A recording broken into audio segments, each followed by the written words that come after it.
The biggest problem people have is they think they're not supposed to have any. Problems are the fuel for growth.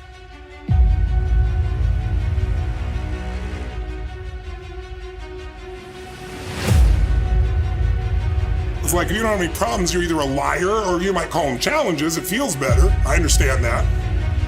Anybody who doesn't have problems is either totally asleep at the wheel or they don't have much of any kind of a life. But then there's fulfillment. And fulfillment is living what you're made for. Is it a lack of confidence? No, it's a lack of mission.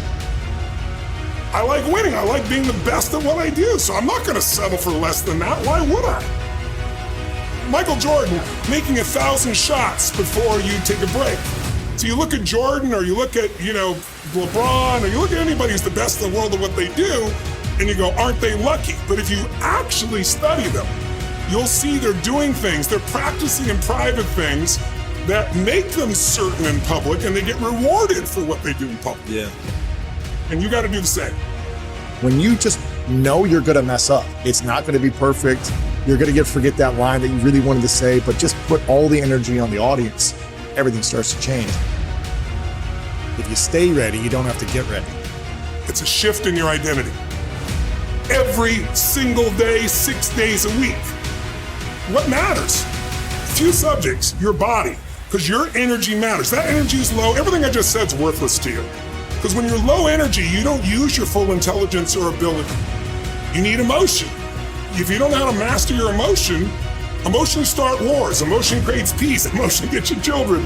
Emotion is what can make that business work or fail.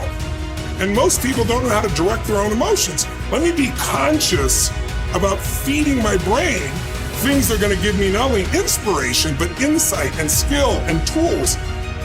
68% of the Fortune 1000 were started in either a recession or a depression. Well, the first skill you got to master to be great is the ability to recognize patterns. When humanity recognized the pattern of the seasons, the whole world changed.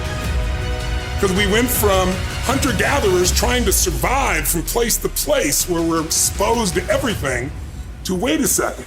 If we plant in the springtime, we protect in the summer, we reap in the fall, and then we hang on to some of that so we can live through the winter. That created communities for the first time, and then eventually cities and states and countries. So that changed the world. What will change a person's life is when you realize there's also a set of seasons in your own life. And so think of it this way, 0 to 21 is springtime.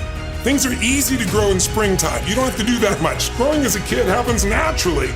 But overall, life is supporting you. It's sending you, teaching you, sharing with you. Now, when you get from 21 to 41 or 22 to 42, whatever range you want to talk about, you now are in the real world. And now you go test what you learned in your springtime. So you start to learn, test, figure out what's real. And it's an important stage of life.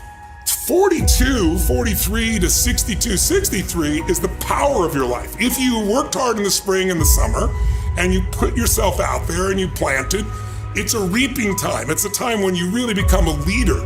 And then if you're lucky, you go from 63 to 83 and maybe 83 to 103, and you have an extended final season of your life where you get to be the mentor, you get to share, you get to make a difference. And maybe towards the end of your life, people look out for you again after you looked out for everybody else. That's kind of the cycle of life.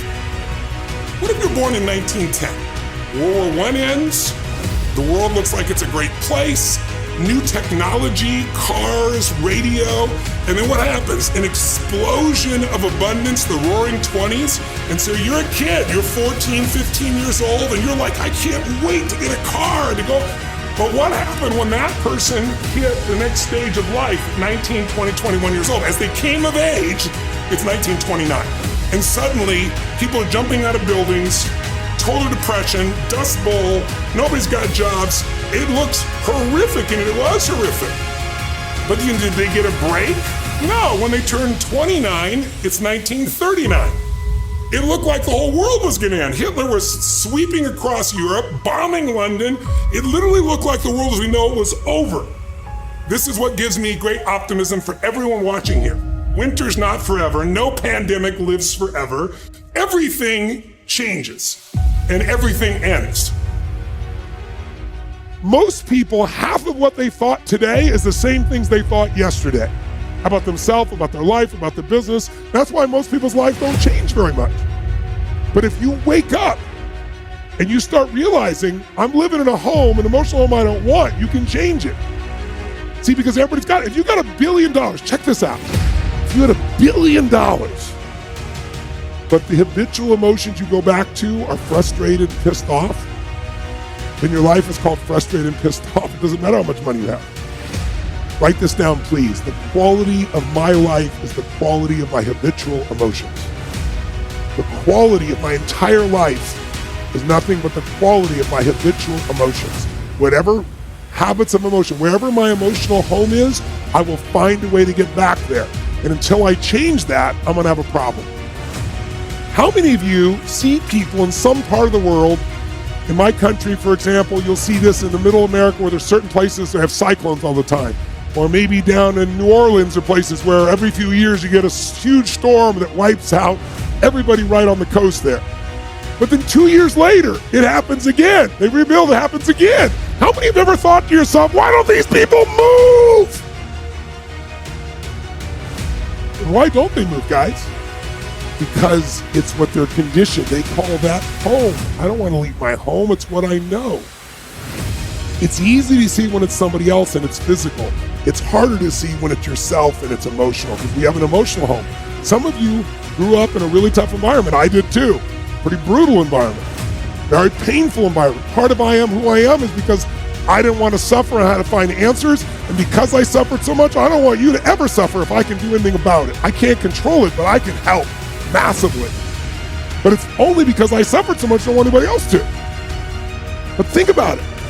Most people suffer even when they're successful.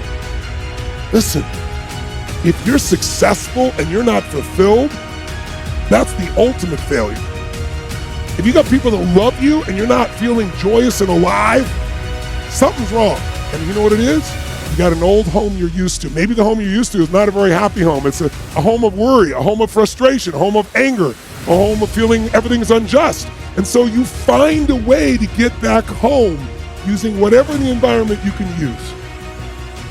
How many of you know somebody who's always pissed off about something? How many of you know somebody who is always worried?